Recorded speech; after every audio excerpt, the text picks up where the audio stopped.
जय हिंद साथियों, स्वागत है आप सभी का आपके अपने परिवार जेकेएम स्टडी पॉइंट पर। आज मैं आपके लिए लेके आ चुका हूँ आरपीएफ नई भर्ती 2024 50 प्रश्न लेके आ चुका हूँ जो कि आपके जीके और जीएस के होने वाले हैं।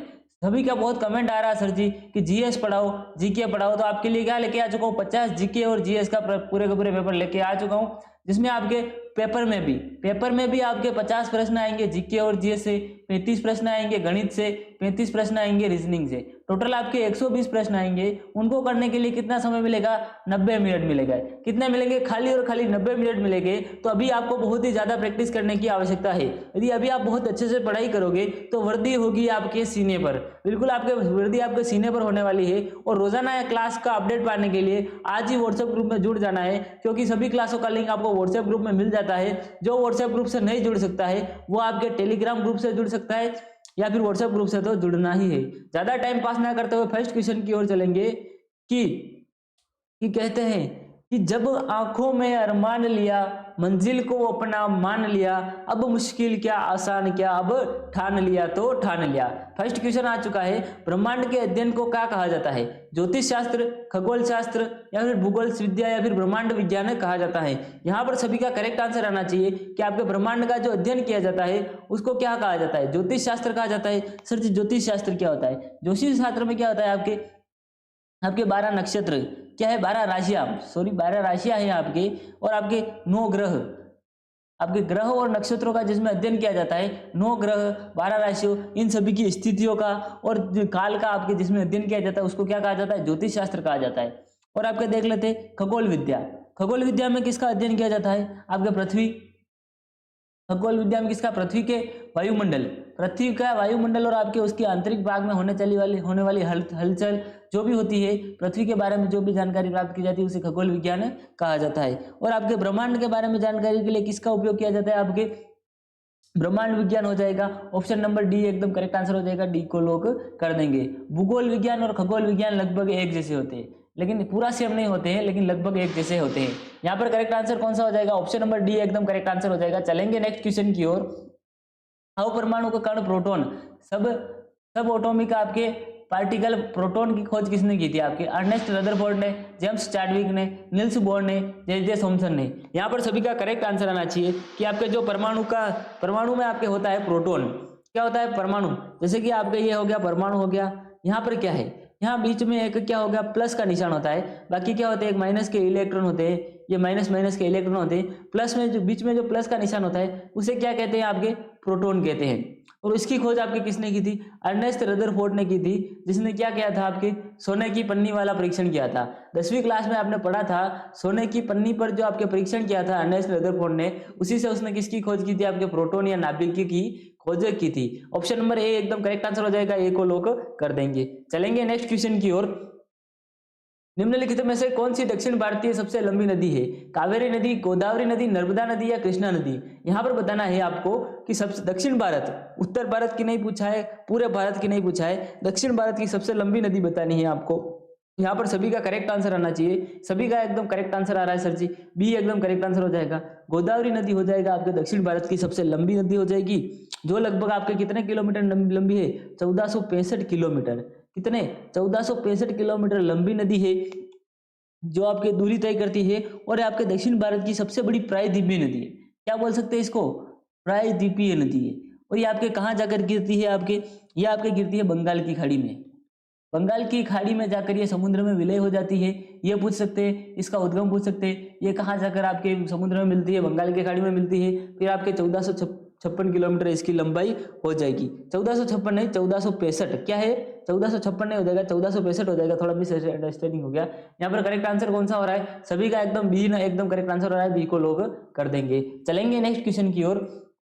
2011 की जनगणना के अनुसार भारत की साक्षरता दर क्या है? 72%, 70%, 74% या 76%? आपके 2011 की जनगणना, आपके जो भी जनगणना से एक क्वेश्चन आएगा वो आपके किससे आएगा, 2011 की जनगणना के अनुसार ही आएगा, या वो साक्षरता पूछ लेगा, या फिर आपके वो क्या पूछ लेगा, जनसंख्या घनत्व पूछ लेगा, या फिर आपके और कोई चीजें आपके 2011 की जनसंख्या का आंकड़ा पूछ लेगा, लिंगानुपात पूछ लेगा। ये सभी मोटे मोटे तौर पर आपको बहुत सारी चीजें जो याद करवाई जाएगी, और बहुत सी कक्षाओं में मैं ये प्रश्न ले भी चुका हूँ कि आपकी साक्षरता दर कितनी है, आपके लिंगानुपात कितना है, और आपके क्या हो जाएगा पुरुष साक्षरता दर कितनी हो जाएगी, सबसे सर्वाधिक साक्षरता वाला राज्य कौन सा हो जाएगा, सर्वाधिक आपके जनसंख्या घनत्व वाला राज्य कौन सा हो जाएगा। इतने सारे क्वेश्चन मैं आपको बता चुका हूँ। तो यहाँ पर ये ध्यान रखना है कि जनसंख्या से आपके संबंधित क्वेश्चन हमेशा 2011 से ही आने वाला है, क्योंकि 2011 के बाद कोई प्रॉपर जनगणना हुई नहीं है। तो आपको यहाँ कर क्या बताना है, यहाँ पर सभी का करेक्ट आंसर क्या आना चाहिए, भारत की साक्षरता दर 2011 के अनुसार कितनी थी, 74% थी। सी एकदम करेक्ट आंसर हो जाएगा। जिसमें आपके पुरुष साक्षरता दर कितनी थी, आपके 84 पॉइंट कितनी 14% 84.14% आपके पुरुष साक्षरता दर थी। फिर महिला साक्षरता दर कितनी थी आपके 65.46% आपके महिला साक्षरता दर थी। और सबसे ज्यादा साक्षरता वाला राज्य जिला नहीं, साक्षरता वाला राज्य कौन सा हो जाएगा, केरल हो जाएगा। कितनी साक्षरता है केरल में, 94% हो जाएगी। और आपके सबसे ज्यादा साक्षरता वाला जिला बोले, सबसे ज्यादा आपके लिंगानुपात वाला राज्य बोले, दोनों केरल हो जाएगा। साक्षरता और केरल में क्या है, दोनों नंबर 1 हो जाएगा, केरल एकदम करेक्ट आंसर हो जाएगा। चलेंगे नेक्स्ट क्वेश्चन की ओर। स्पेन की राजधानी क्या है, मैड्रिड, सेविल, बार्सिलोना या ग्रेनाडा। यहाँ पर स्पेन जो देश है उसकी राजधानी बतानी है। यदि आप भी हमारे व्हाट्सएप ग्रुप से नहीं जुड़े हो तो इस नंबर पर क्या करना है, व्हाट्सएप मैसेज करना है 7976775547। इस नंबर पर व्हाट्सएप पर मैसेज करना है। हमारी टेक्निकल टीम क्या कर देगी, आपको व्हाट्सएप ग्रुप से जोड़ देगी और क्या करेगी, आपको किसी भी प्रकार के सभी प्रकार के आपको नए नए वीडियो जो आएंगे, आपके स्टडी क्लासेज जो आएगी, सभी क्लासेज जो आपके किस नंबर पर आएगी, इस नंबर पर व्हाट्सएप ग्रुप होगा, उस ग्रुप में आपकी सभी क्लासेज आ जाएगी। और क्या करना है, यदि कोई व्हाट्सएप ग्रुप से नहीं जुड़ सकता है तो वो क्या करना है, टेलीग्राम ग्रुप से जुड़ जाए। टेलीग्राम ग्रुप पे क्या करना है, टेलीग्राम ग्रुप की लिंक आपको डिस्क्रिप्शन बॉक्स में मिल जाएगी, या फिर चैनल के पेज पर आपको टेलीग्राम ग्रुप की लिंक मिल जाएगी। वहां पर आपको सभी क्लासों का लिंक मिल जाएगा। आपको यहाँ पर क्या बताना है, स्पेन देश की राजधानी, स्पेन की राजधानी कौन सी आ जाएगी, मैड्रिड हो जाएगा। यहाँ पर correct answer option number A एकदम करेक्ट आंसर हो जाएगा, ए को लोग कर देंगे। सेविल और बार्सिलोना क्या है, आपके स्पेन के शहर है। ये स्पेन जो देश है उसकी क्या है, सेविल और बार्सिलोना क्या है, आपके स्पेन और ये शहर हो जाएंगे। और जबकि आपके ग्रेनाडा क्या हो जाएगा, ग्रेनाडा एक क्या है, देश है। ग्रेनाडा एक क्या है, देश हो जाएगा। चलेंगे नेक्स्ट क्वेश्चन की ओर। रोग उत्पन्न करने वाले सूक्ष्म जीवों को क्या कहा जाता है, प्लास्टिस्ट, दर्दनाशक दवा, फिर रोगजनक या प्रतिजनक। यहाँ पर सभी का करेक्ट आंसर आना चाहिए कि आपके जो रोग उत्पन्न करते हैं, यहाँ पर नाम से ही पता चलना चाहिए। नाम से पता क्या चल रहा है, रोगजनक सूक्ष्म जीवों को क्या कहा जाता है, रोगजनक कहा जाता है। ऑप्शन नंबर सी एकदम करेक्ट आंसर हो जाएगा, सी को लोग कर देंगे। और आपके कौन से हो जाएंगे, आपके विषाणु हो जाएंगे, जीवाणु हो जाएंगे, और आपके क्या हो जाएंगे, कवक हो जाएंगे, और कौन कौन से हो जाएंगे, परजीवी। ये सब क्या है, आपके रोगजनक। ये क्या है, रोगजनक आपके क्या है, सूक्ष्म जीव है। यहाँ पर दर्दनाशक दवा क्या हो जाएगी, आपकी एक दवाई हो जाएगी जो आपकी क्या करती है, दर्द को खत्म करती है। प्रतिजन क्या होती है, आपके इन रोगजनों से या फिर आपके रोगों से लड़ने का प्रतिजन कार्य करती है। चलेंगे नेक्स्ट क्वेश्चन की ओर। भारत का सर्वोच्च न्यायालय कब स्थापित किया गया था, 1947, 1950, 1935 और 1951 में। यहाँ पर सबसे पहले आपको पता होना चाहिए कि 26 जनवरी को क्या हुआ था, 26 जनवरी को क्या हुआ था, आपके 26 जनवरी 1950 को आपके संविधान लागू हुआ था। उसके साथ साथ क्या हुए थे, आपके सर्वोच्च न्यायालय की स्थापना हुई थी। आपके 26 जनवरी के बाद कब हुई थी, आपके 28 जनवरी के बाद क्या हुई थी, आपके 28 जनवरी 1950 को आपके क्या हुई थी, आपके सर्वोच्च न्यायालय की स्थापना हुई थी। यानी ऑप्शन नंबर बी एकदम करेक्ट आंसर हो जाएगा, बी को लॉक कर देंगे। और आपके इसका जिक्र किसमें किया गया है, आपके संविधान के भाग 5 के अनुच्छेद 124 से 147 तक आपके क्या है, सर्वोच्च न्यायालय का आपके विवरण दिया गया है। चलेंगे नेक्स्ट। और यहाँ पर ध्यान रखने वाली बात क्या हो जाएगी, सर्वोच्च न्यायालय या राष्ट्रपति द्वारा नियुक्त आपके क्या होगा 33 अन्य जज शामिल होंगे। यानी क्या होंगे कि इसमें 34 जज होंगे, एक मुख्य न्यायाधीश होगा और आपके 33 अन्य न्यायाधीश भी शामिल होंगे। यानी 34 न्यायाधीश होंगे सर्वोच्च न्यायालय में। जो आपके सर्वोच्च न्यायालय के हाई यानी सुप्रीम कोर्ट में बैठते हैं। और आपके सुप्रीम कोर्ट का जो मुख्य न्यायाधीश होता है वो क्या करता है, राष्ट्रपति को शपथ भी दिलाता है। चलेंगे नेक्स्ट क्वेश्चन की ओर। भारत के राष्ट्रपति को पद को शपथ कौन दिलाता है? अभी बताया मैंने, केंद्रीय गृह मंत्री, प्रधानमंत्री, भारत का मुख्य न्यायाधीश या संसद। जो आपके सुप्रीम कोर्ट है आपका सुप्रीम कोर्ट, या फिर क्या कहा जाता है इसको, सर्वोच्च न्यायालय। सर्वोच्च न्यायालय या सुप्रीम कोर्ट जिसको कहा जाता है, उसका जो मुख्य न्यायाधीश होता है, मुख्य न्यायाधीश यानी 34 होते हैं, उनमें से 33 तो अलग होते हैं, लेकिन एक सबसे मुख्य जो होता है वो आपके क्या करता है, भारत के राष्ट्रपति को शपथ दिलाता है। यानी ऑप्शन नंबर सी एकदम करेक्ट आंसर हो जाएगा, सी को लॉक कर देंगे। भारत के राष्ट्रपति के बारे में और क्या जानकारी होगी? भले ही ये आपके क्या करता है, भारत का राष्ट्रपति किसी भी सभा में शामिल नहीं होता है, ना लोकसभा में होता है, ना राज्यसभा में होता है, फिर भी क्या है, ये भारत की संसद का क्या है, अभिन्न अंग है। क्या है, अभिन्न अंग है। भारत की संसद किन किन से मिलती है? एक आपके राष्ट्रपति, फिर आपके क्या होती है, लोकसभा, फिर राज्यसभा। इन तीनों से मिलकर आपके क्या बनती है, भारत की संसद बनती है। और आपके भारत का राष्ट्रपति किसके सलाह से कार्य करता है? मंत्रिमंडल की। मंत्रिमंडल की सलाह से आपके भारत का राष्ट्रपति कार्य करता है। जैसे कि जैसा आपके राज्य में मंत्रिमंडल की सलाह पर आपके राज्यपाल कार्य करता है, वैसे ही आपके केंद्र में मंत्रिमंडल की सलाह पर आपके राष्ट्रपति कार्य करता है। चलेंगे नेक्स्ट क्वेश्चन की ओर। योग में मकरासन किस मुद्रा को दर्शाता है? शेर की, मगरमच्छ की, तेंदुआ की या कोबरा की? यहाँ पर मकरासन, मकरासन से क्या करेंगे, मकर धन आसन हो जाएगा। इसका संधि विच्छेद करेंगे तो मकर धन आसन हो जाएगा। मकर किसे बोलते हैं सर जी? मकर सर जी मकड़ी को तो नहीं बोलते, नहीं मकड़ी को नहीं बोलते हैं। मकर आपके, शायद आपने रामायण देखी हो तो उसमें हनुमान जी का एक पुत्र दिखाते हैं, हनुमान जी का एक पुत्र दिखाते हैं जिसके पुत्र का नाम क्या करते हैं, मकर ध्वज। क्या बोलते हैं, मकर ध्वज। यानी मगरमच्छ को चीर के जिसको निकाला गया था वो क्या हो जाएगा, मकर ध्वज हो जाएगा, यानी मगरमच्छ। यानी मकरासन मुद्रा का अर्थ क्या हो जाएगा आपके, मगरमच्छ से हो जाएगा। यानी ऑप्शन नंबर बी एकदम करेक्ट आंसर हो जाएगा, बी को लॉक कर देंगे। आंखों ही आंखों में क्वेश्चन को लॉक कर देना है और ज्यादा टाइम पास नहीं करना है। ज्यादा टाइम पास करेंगे तो हमारा टाइम पास हो जाएगा और आपके 90 मिनट के टाइम में आपके आधे क्वेश्चन छूट जाएंगे। आधे से ज्यादा क्वेश्चन ना छूटे इसलिए क्या करना है, अभी से क्या करनी है, प्रैक्टिस करनी है। और जब भी आपकी मेरी क्लास हो मैथ, अब मेरी मैथ्स और रीजनिंग की क्लास हो, तब क्या करना है आपको, एक लेनी है कॉपी, एक क्या लेना है पेन, दोनों लेकर बैठना है और साथ से साथ आपको क्वेश्चन सोल्व करने हैं और नोट्स बनाते चलना है। यदि आप हमारे व्हाट्सएप ग्रुप से अभी तक नहीं जुड़े हैं, इस नंबर पर व्हाट्सएप पर मैसेज करना है 7976775547। इस नंबर पर व्हाट्सएप पर मैसेज करके व्हाट्सएप ग्रुप में जुड़ जाना है, ताकि आपके सभी क्लासों का लिंक आपको व्हाट्सएप ग्रुप में मिल जाएगा। इसके अलावा मैं बता दूं आपको, यदि आप व्हाट्सएप ग्रुप से नहीं जुड़ सकते हैं तो आपको क्या करना है, आपको टेलीग्राम ग्रुप से जुड़ जाना है। टेलीग्राम ग्रुप में भी आपको सभी क्लासों का लिंक मिल जाएगा। चलेंगे नेक्स्ट क्वेश्चन की ओर। किस आपातकाल को संवैधानिक आपातकाल कहा जा सकता है? राष्ट्रीय आपातकाल को, राज्य आपातकाल को, वित्तीय आपातकाल को, या इनमें से कोई नहीं। यानी आपको यहाँ ये बताना है कि किस आपातकाल को क्या कहा जाता है, आपके राष्ट्रीय आपातकाल या संवैधानिक आपातकाल कहा जाता है। यहाँ पर सभी का करेक्ट आंसर आना चाहिए कि यहाँ पर राज्य का जो आपातकाल होता है उसे क्या कहा जाता है, संवैधानिक आपातकाल। यानी ये क्या है, संविधान के तहत, इसमें संविधान के बहुत सारे अनुच्छेद लागू होते हैं जो आपके संविधान के तहत संवैधानिक होता है। जो संविधान के अनुसार होता है उसे क्या बोला जाता है, संवैधानिक। संविधान के साथ वैधानिक, ये हो जाएगा आपके राज्य का आपातकाल संवैधानिक आपातकाल होता है। ऑप्शन नंबर बी एकदम करेक्ट आंसर हो जाएगा। और आपके संविधान में, आपके भारतीय संविधान में आपात के तीन उपबंध है, जिसमें आपके क्या होता है, एक आपके होता है राष्ट्रीय आपात होता है, दूसरा कौन सा होता है आपके राज्यों के संवैधानिक तंत्र यानी राज्यों के लिए आपातकाल होता है, एक आपके क्या होता है वित्तीय आपातकाल होता है। ये तीन प्रकार के आपके आपातकाल होते हैं जो यहाँ पर दे रखे, राष्ट्रीय, राज्य का आपातकाल, वित्तीय आपातकाल, ये तीन प्रकार के आपातकाल होते हैं। लेकिन संवैधानिक आपातकाल किसे बोला जाता है, राज्य के आपातकाल को कहा जाता है। राष्ट्रीय आपातकाल का किसमें विवरण है आपके अनुच्छेद 252 में, आपके किसमें अनुच्छेद 352 में, अनुच्छेद 352 में राष्ट्रीय आपात हो जाएगा। राज्य का आपात किसमें हो जाएगा, अनुच्छेद 356 में हो जाएगा। फिर आपके वित्तीय आपात किसमें होता है, अनुच्छेद 360 में होता है। ये चीजें भी आपको याद रखनी है क्योंकि मोटे मोटे तौर पर ये क्वेश्चन भी आपको आ सकते हैं। ऐसे आपके संविधान से संबंधित क्वेश्चन को क्या लगा देना है, स्टार मार्क लगा देना है।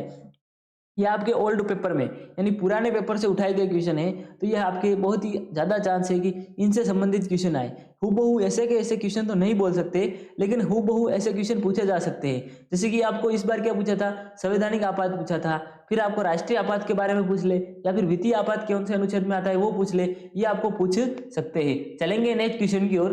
बास्केटबॉल की उत्पत्ति कहाँ हुई थी? इंग्लैंड में, अमेरिका की, ऑस्ट्रेलिया में या मेक्सिको में? आपको बताना है कि आपके बास्केटबॉल जो खेल है उसकी उत्पत्ति कौन से देश में हुई थी। यहाँ पर एकदम सभी का करेक्ट आंसर आना चाहिए। बास्केटबॉल की उत्पत्ति आपके कहाँ हुई थी? अमेरिका में हुई थी। ऑप्शन नंबर सी एकदम करेक्ट आंसर हो जाएगा, सी को लॉक कर देंगे। और आपके इसमें खिलाड़ी कितने होते हैं? 5 खिलाड़ी होते हैं। ये आपके क्या है? इंडोर गेम है।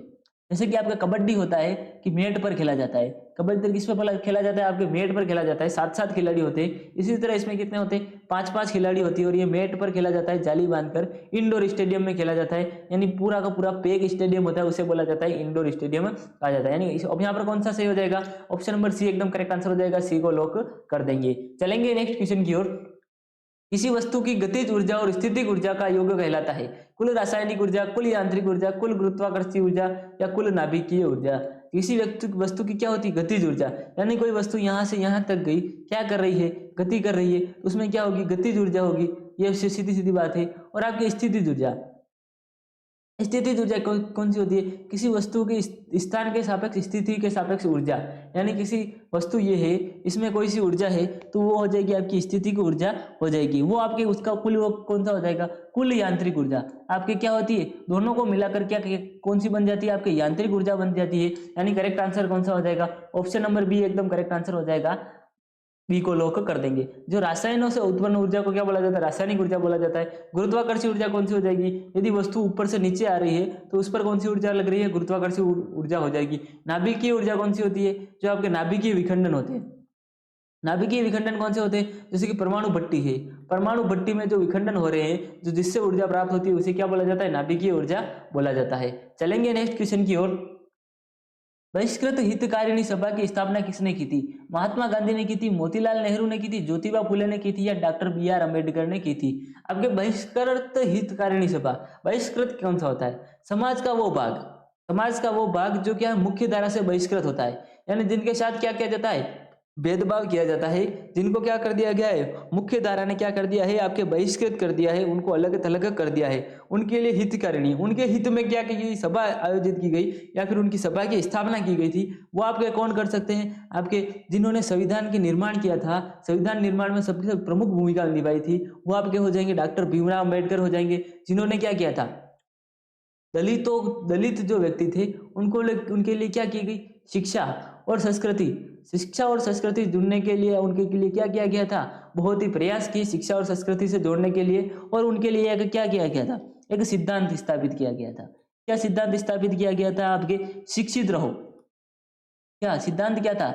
शिक्षित रहो, संगठित रहो। यानी क्या करना है? शिक्षित रहना है, संगठित रहना है, यानी एक साथ मिलजुल के रहना है। और आपके क्या करते रहो? आंदोलन करते रहो। यानी आपको यदि आपके साथ कोई भेदभाव किया जाता है तो आंदोलन करते रहना है, और इनसे नहीं डरना है किसी से भी, और शिक्षित बने रहना है, संगठित रहना है, और आंदोलन करते रहना है। ये आपके क्या हो जाएगा? सिद्धांत हो जाएगा। किसका? बहिष्कृत हितकारिणी सभा का सिद्धांत हो जाएगा। इसकी स्थापना आपके डॉक्टर भीमराव अम्बेडकर ने की थी। ऑप्शन नंबर डी एकदम करेक्ट आंसर हो जाएगा, डी को लॉक कर देंगे। चलेंगे नेक्स्ट क्वेश्चन की ओर। निम्नलिखित में से कौन सा एक देश एक टैक्स एक मार्केट से संबंधित है? भूमि कर से, बिक्री कर से, उत्पाद शुल्क से, कल से, या फिर आपके हो जाएगा माल और सेवा कर से? आपके भूमि कर क्या होती है? जो आपके भूमि होती है, जैसे कि कृषि के लिए भूमि होती है, उससे जो आपके कर वसूला जाता है उसे भूमि कर कहा जाता है। बिक्री कर यानी कोई वस्तु बेची जा रही है, बेचने पर आपके जो लगाए जाने वाला कर है उसको बिक्री कर बोला जाता है। उत्पाद शुल्क, यदि आप कुछ बना रहे हो, क्या बना रहे हो? आपने गन्ने से शक्कर बनाई, तो गन्ने से शक्कर बनाने के लिए आपने जो मुनाफा कमाया उस पर जो सरकार टैक्स लगाती है उसे क्या कहा जाता है? उत्पाद शुल्क कहा जाता है। माल और सेवा कर, या फिर इसको क्या कहा जाता है? वस्तु और सेवा कर, यानी इसे क्या कहता है? जीएसटी कहा जाता है। क्या कहा जाता है? यहाँ पर कौन सा हो जाएगा? कौन सा एक देश एक टैक्स और एक मार्केट हो जाएगा? वो आपके हो जाएगा जीएसटी से संबंधित हो जाएगा। वहां पर करेक्ट आंसर कौन सा हो जाएगा? ऑप्शन नंबर डी एकदम करेक्ट आंसर हो जाएगा, डी को लॉक कर देंगे। जीएसटी कितने प्रकार की होती है सर जी? जीएसटी कितने प्रकार की होती है? 3 प्रकार की होती है। फर्स्ट कौन सी प्रकार की होती है? सीजीएसटी होती है। फिर दूसरे प्रकार की कौन सी हो जाएगी? आपके SGST हो जाएगी आपके। और कौन सी होती है, तीसरे प्रकार की क्या होती है आपके IGST होती है।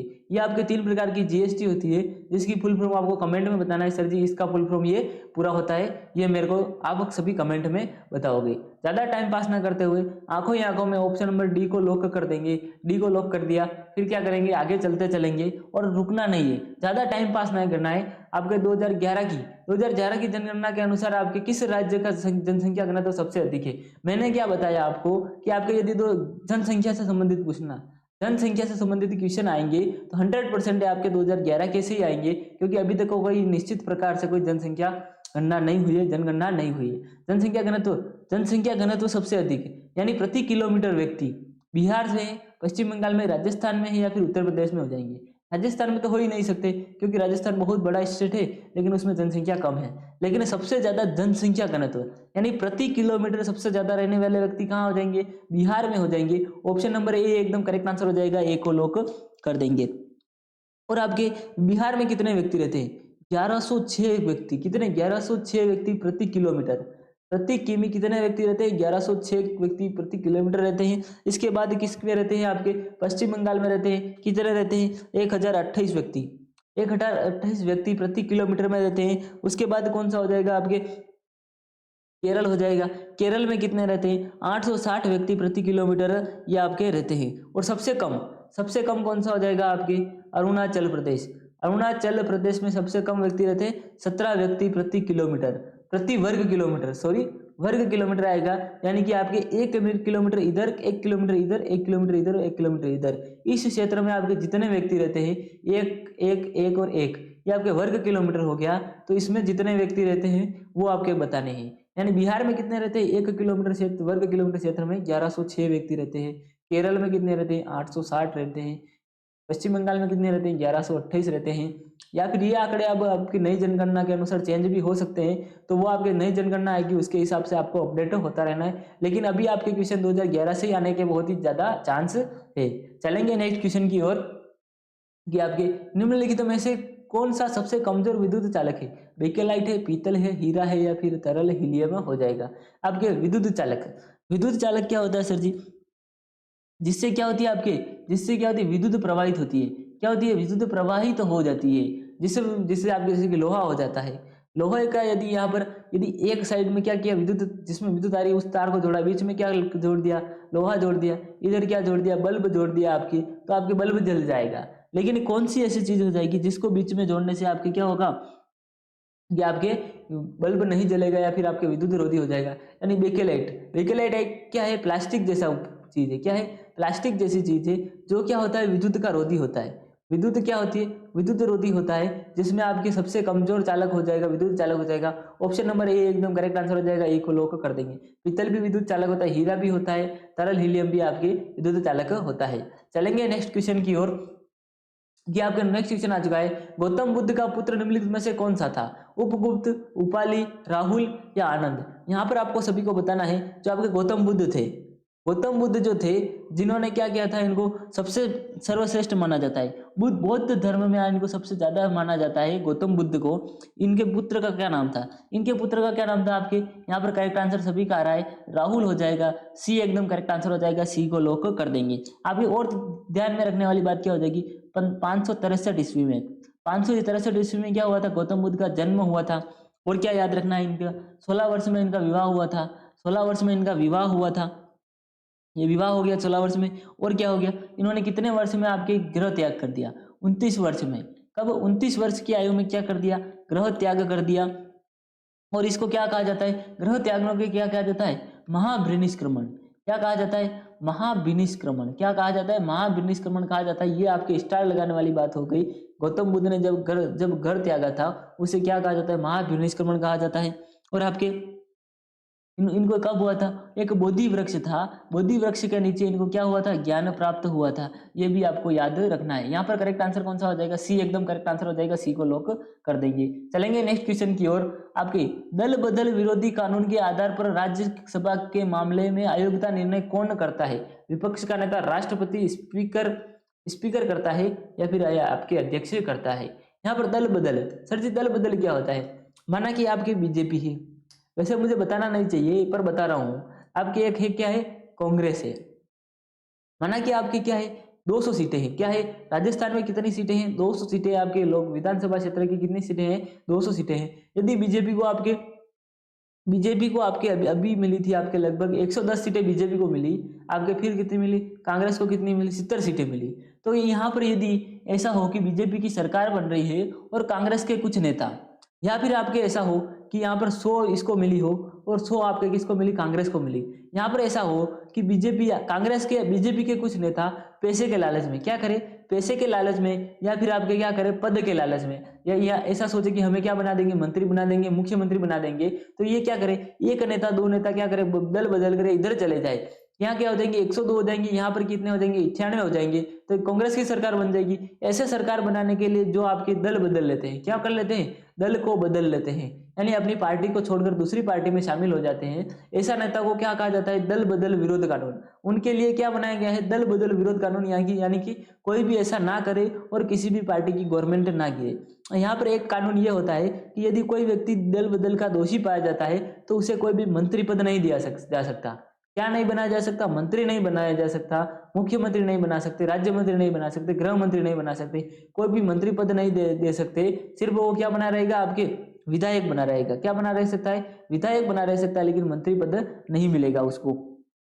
यहाँ पर आपके दल बदल विरोध में आपके कौन फैसला लेता है, आपके यहाँ पर सभी का करेक्ट आंसर आ रहा है। आपके जो अध्यक्ष होता है, कौन, आपके विधानसभा का अध्यक्ष होता है, वो आपके दोषी पाए जाने के बाद क्या लेता है, वो आपके लेता है निर्णय लेता है कि उसको क्या सजा दी जाएगी या फिर उसके लिए क्या कानून बनाया जाएगा। यहाँ पर डी एकदम करेक्ट आंसर हो जाएगा, डी को टॉक कर देंगे। ये विपक्ष का नेता क्या होता है, जो जिस पार्टी की सरकार बनी है, जैसे कि बीजेपी की सरकार है तो कांग्रेस का मुख्य नेता विपक्ष का नेता होता है। राष्ट्रपति आप सभी जानते हो, स्पीकर भी आप सभी जानते हो। चलेंगे नेक्स्ट क्वेश्चन की ओर। हुमायूं नामा किसके द्वारा रचित है, अमीर खुसरो द्वारा, अकबर द्वारा, गुलबदन बेगम द्वारा या हुमायूं द्वारा। यहाँ पर आपके हुमायूं नामा जो है पुस्तक, वो आपके किसने लिखा था। यहाँ पर सभी का करेक्ट आंसर आना चाहिए कि आपके यहाँ पर सभी सोच रहे होंगे अमीर खुसरो ने लिखा होगा क्योंकि एक लेखक था, लेकिन यहाँ पर एक गलत हो जाएगा। यहाँ पर हुमायूं नामा हुमायूं ने भी नहीं लिखा था, ये आपके लिखा था गुलबदन बेगम ने लिखा था। सी एकदम करेक्ट आंसर हो जाएगा। गुलबदन बेगम कौन थी, आपके गुलबदन बेगम थी आपके कौन थी, आपके हुमायूं के पूरा जीवन लिखा, क्या लिखा, आपके जीवन लिखा, इसने पूरा हुमायूं का जीवन लिखा। और ये कौन थी, आपके बाबर की पुत्री, कौन थी, ये बाबर की पुत्री थी और हुमायूं की क्या थी, बहन थी। क्या थी, हुमायूं की बहन थी और बाबर की पुत्री थी, जिसने आपके हुमायूं नामा यानी हुमायूं के जीवन पर पूरी जीवनी लिखी, उसका चरित्र लिखा, उसके जीवन की घटनाओं को चित्रित किया था। चलेंगे नेक्स्ट क्वेश्चन की ओर। निम्नलिखित में से कौन सी भारत की सबसे लंबी नहर है, उद्योग मंडल नहर, बंकिगम नहर हो जाएगी, चंपकरा नहर हो जाएगी, इंदिरा गांधी नहर हो जाएगी। यहाँ पर सभी का करेक्ट आंसर आना चाहिए। भारत की सबसे लंबी नहर जब भी नाम आ जाए, जिसे क्या जाना जाता है, राजस्थान नहर, राजस्थान नहर के नाम से भी जाना जाता है, यानी कि वो करेक्ट आंसर कौन से हो जाएगी, इंदिरा गांधी नहर आ जाएगी, जो आपके कहाँ पर स्थित है, थार के मरुस्थल में। थार के मरुस्थल में आपके लोगों को पानी पिलाने के लिए या पानी की सप्लाई के लिए क्या बनाई गई है, इंदिरा गांधी नहर बनाई गई है, यानी कि करेक्ट आंसर कौन सा हो जाएगा, डी एकदम करेक्ट आंसर हो जाएगा। जो लगभग कितने किलोमीटर लंबी है, 649 किलोमीटर लंबी नहर है, जिसमें आपके 204 किलोमीटर आपके इंदिरा गांधी फीडर है। क्या है, इंदिरा गांधी फीडर है, और आपके लगभग 445 किलोमीटर मुख्य नहर है। क्या है, मुख्य नहर है, यानी यहाँ पर क्या है कि 200 आपके लगभग 649 किलोमीटर लंबी है, जिसमें से 445 किलो मुख्य रूप से है, और आपके 204 किलोमीटर जो है, जिसमें क्या है छोटी छोटी धाराओं के माध्यम से लोगों तक पानी पहुंचाया गया है। चलेंगे नेक्स्ट क्वेश्चन की ओर। आधुनिक ओलंपिक खेलों में महिला जिम्नास्टिक किस वर्ष की गई थी, 1936 में, 1988 में, 1928 में या 1972 में हो जाएगा। यहाँ पर सभी का करेक्ट आंसर आना चाहिए कि आपके आधुनिक ओलंपिक खेल है, यानी कि जो आपके आधुनिक रूप से ओलंपिक खेलों का आपके खेल खेले जाते हैं, उनमें महिलाओं का जिम्नास्टिक सबसे पहले कब शुरू किया गया था, आपके 1996 नहीं होगा, आपके 1896 में सबसे पहले आपके ओलंपिक खेला गया था। इसमें आपके महिलाओं को अनुमति कब दी गई थी, 1928 में। 1928 में आपके महिलाओं को अनुमति दी गई थी, यानी ऑप्शन नंबर सी एकदम करेक्ट आंसर हो जाएगा। 1996 में तो सर्वप्रथम ओलंपिक खेलों में जिम्नास्टिक 1896 में शामिल किए गए, और आपके 1928 में महिलाओं को अनुमति दी गई थी। चलेंगे नेक्स्ट क्वेश्चन की ओर। निम्नलिखित यज्ञ में कौन सा घोड़े के बलिदान के संबंधित हो जाएगा, वाजपेयी यज्ञ, अग्निष्टोम यज्ञ हो जाएगा, अश्वमेध यज्ञ हो जाएगा, या राजसूय यज्ञ हो जाएगा। यहाँ पर नाम सुनते ही आपको याद आना चाहिए, क्या याद आना चाहिए सर जी? अश्वमेध यज्ञ। अश्व किसे बोला जाता है? अश्व बोला जाता है आपके घोड़े को। जिसमें आपके अश्वमेध यज्ञ होता है उसमें क्या कह दिया जाता है? घोड़े का बलिदान दिया जाता है। यह मुझे पता नहीं था, लेकिन ये क्वेश्चन पढ़ने के बाद मुझे भी यह पता चला कि अश्वमेध यज्ञ में क्या किया दिया जाता है? घोड़े का बलिदान दिया जाता है। सबसे पहले क्या किया जाता है? यज्ञ किया जाता है। फिर क्या किया जाता है? यज्ञ के घोड़े को छोड़ा जाता है। घोड़े को क्या छोड़ा जाता है? यदि कोई व्यक्ति घोड़े को छोड़ रहा है और यदि कोई व्यक्ति घोड़े को पकड़ेगा तो उसको क्या करना पड़ेगा कि घोड़े के साथ चल रही सेना से युद्ध करना पड़ेगा। और यदि युद्ध में सेना हारी या घोड़ा मारा गया तो युद्ध आपके यज्ञ वहीं रुक जाएगा। लेकिन यदि घोड़ा कहीं नहीं रुका और वापस उसको राजधानी में लाया जाएगा, फिर क्या किया जाएगा? फिर उसकी क्या कर दी जाएगी? बलि दे दी जाती है। ये मैंने अभी सुनने में आया है, मुझे तो क्या पता, कंफ्यूजन में लग रहा है।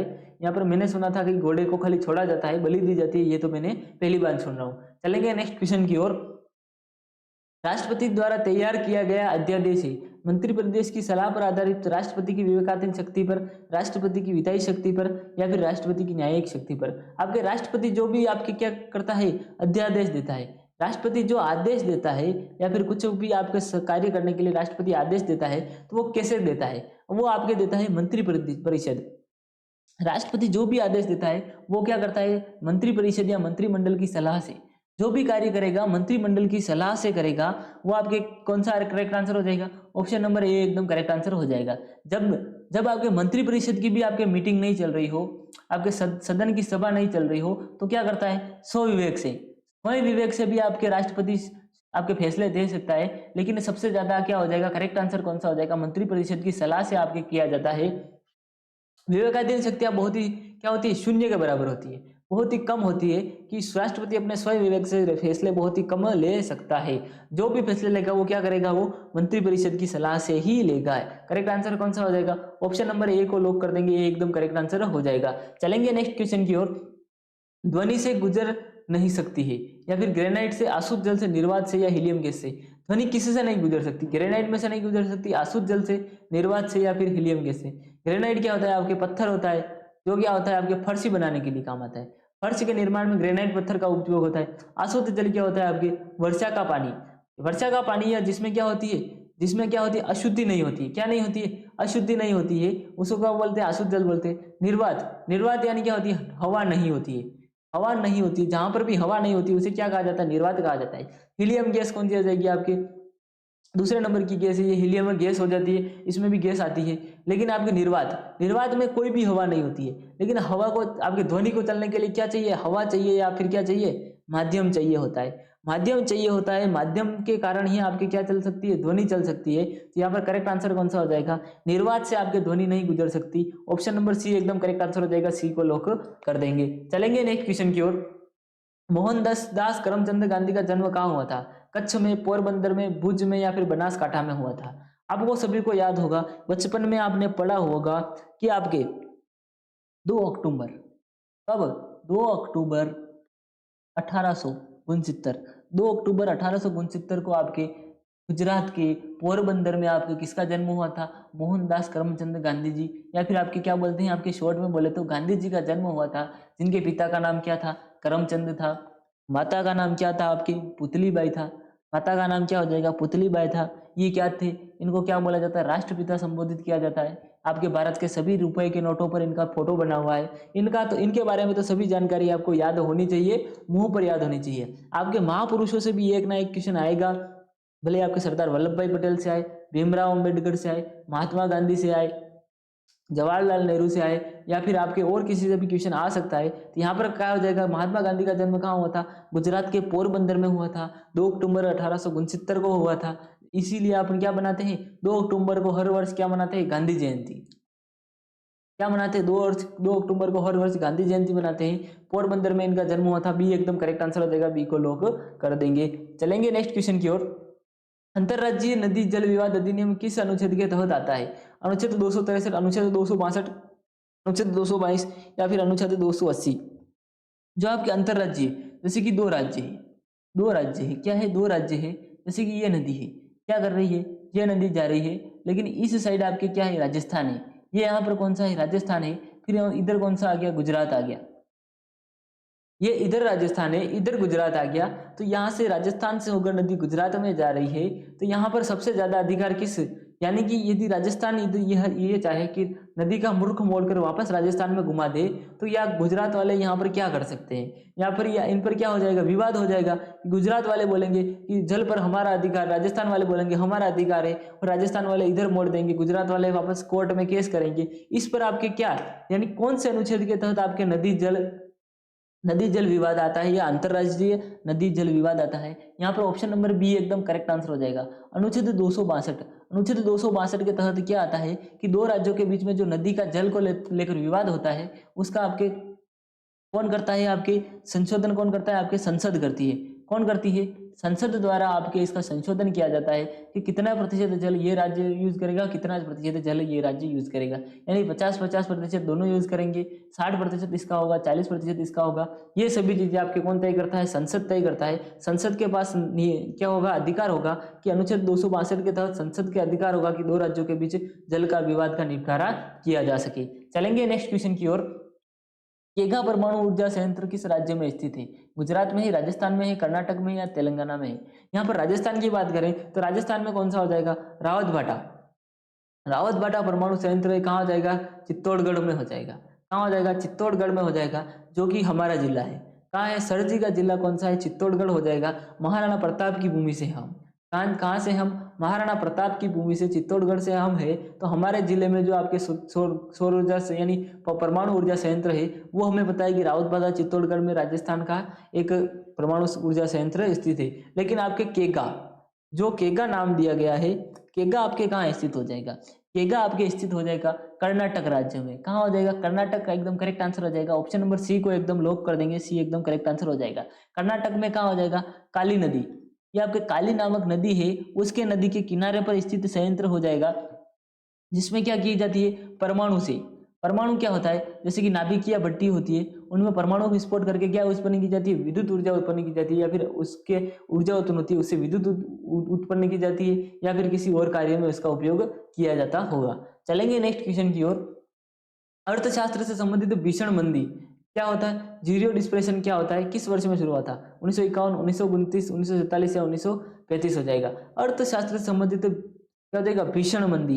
यानी भीषण मंदी क्या होता है, यानी कि जो मंदी आ जाती है, जैसे कि यदि आपके सभी चीजें बहुत ज्यादा महंगी मिलने लग जाए, या फिर क्या हो जाए, वस्तु बिके ही नहीं। सामान क्या है, सामान वैसा का वैसा पड़ा रहे, वस्तु बिके नहीं बिकेगी, वस्तु विनिमय नहीं होगा, क्रय विक्रय नहीं होगा, तो क्या हो जाएगा, मंदी आ जाएगी। क्या आ जाएगा, बाजार में मंदी आ जाएगी। जो आपके अर्थशास्त्र से संबंधित भीषण मंदी किस वर्ष में शुरू हुई थी, आपके सब पुराने जमाने में आपको पुराना पूछा गया है कि आपके 1929 में जो आपकी भीषण मंदी हुई थी उसके बारे में पूछा गया था। अर्थशास्त्र के संबंधित भीषण मंदी आपकी 1929 में शुरू हुई थी। यहाँ पर ऑप्शन नंबर ए एकदम करेक्ट आंसर हो जाएगा, ए को लॉक कर देंगे। टेक्निकल टीम के पैसे काटने पड़ेंगे क्योंकि ऑप्शन सीधे नहीं लिख रही है, ए को ऊपर लिख दिया, बी को नीचे लिख दिया, बी को ऊपर लिख दिया, ए को नीचे लिख दिया, ऐसे उल्टे सीधे लिखेगी तो कैसे काम चलेगा। आप बोलते हो तो 150 रुपया काट लूंगा, टेक्निकल टीम के कितने 150 रुपए काट लूंगा। चलेंगे नेक्स्ट क्वेश्चन की ओर। अंतर्राष्ट्रीय परिषद इंटर स्टेट काउंसिल की स्थापना कौन कर सकता है, मंत्रिमंडल कर सकता है, संसद कर सकता है, राष्ट्रपति कर सकता है, या फिर आपके प्रधानमंत्री कर सकता है। आपके अंतर्राज्यीय परिषद यानी दो राज्यों के बीच में जो परिषद होती है उसकी स्थापना कौन करता है, आपके राष्ट्रपति करता है। ऑप्शन नंबर सी एकदम करेक्ट आंसर हो जाएगा, सी को लॉक कर देना है। यदि आप हमारे व्हाट्सएप ग्रुप से नहीं जुड़े हैं तो इस नंबर पर क्या करना है, व्हाट्सएप पर मैसेज करना है, हमारी टेक्निकल टीम आपको व्हाट्सएप ग्रुप से जोड़ देगी। और यदि आप व्हाट्सएप ग्रुप से नहीं जुड़ सकते तो किससे जुड़ना है, टेलीग्राम ग्रुप से जुड़ जाना है। चलेंगे नेक्स्ट क्वेश्चन की ओर। गलगंड आपके ग्रंथि का एक रोग है, पिट्यूटरी ये क्या हो जाएगा, त्वचा हो जाएगा, अधिवक हो जाएगा, थायराइड हो जाएगा। यहाँ पर सभी का करेक्ट आंसर आना चाहिए कि आपके गलगंड जो रोग है कौन सी ग्रंथि का रोग हो जाएगा। यहाँ पर सभी का करेक्ट आंसर आ रहा है सर जी, थायराइड ग्रंथि का रोग होता है गलगंड। ऑप्शन नंबर डी एकदम करेक्ट आंसर हो जाएगा। गले में आपके क्या बन जाती है, गांठें बन जाती है। क्या बन जाती है, गले में आपके गांठें बन जाती है, उसे क्या बोला जाता है, गलगंड रोग बोला जाता है। चलेंगे नेक्स्ट क्वेश्चन की ओर। नेक्स्ट क्वेश्चन आ चुका है लेकिन नेक्स्ट क्वेश्चन है ही नहीं। टेक्निकल टीम ने आज खाली 30 क्वेश्चन ही लिए हैं। मैंने सोचा था पूरा का पूरे 50 क्वेश्चन लूंगा, लेकिन टेक्निकल टीम ने सिर्फ 30 क्वेश्चन दिए हैं। कोई बात नहीं, अपन क्या करेंगे, लगातार ऐसे ही मेहनत करते रहेंगे, अपन थोड़ी थोड़ी तैयारी करेंगे, लेकिन क्या करेंगे, मन लगाकर। बहुत ही मन से, बहुत ही अच्छे से तैयारी करेंगे। तैयारी करने के लिए आपको क्या करना पड़ेगा, एक बुक भी लेके आ जानी है। आरपीएफ 2024 के लिए एक बुक लेके आ जानी है। बुक से तैयारी करोगे तो आपको बहुत ही ज़्यादा फायदा मिलेगा। उसके साथ साथ आपको गाइड करने के लिए मैं तो हूँ ही, मैं आपके लिए बहुत ही अच्छे से आपके स्ट्रेटेजी बनाऊंगा। आपके जीके, आपके फिर रीजनिंग की क्लास, फिर आपके गणित की क्लास, ये सभी क्लासें हम अपने टॉपिक वाइज लगा दूंगा। तो आपको क्या होगा, बहुत ही ज़्यादा फायदा होगा और आप बहुत ही अच्छे से आरपीएफ 2024 की तैयारी कर पाएंगे। तो मिलेंगे एक नेक्स्ट क्लास में, तब तक के लिए जय हिंद, जय भारत, जय माँ सरस्वती।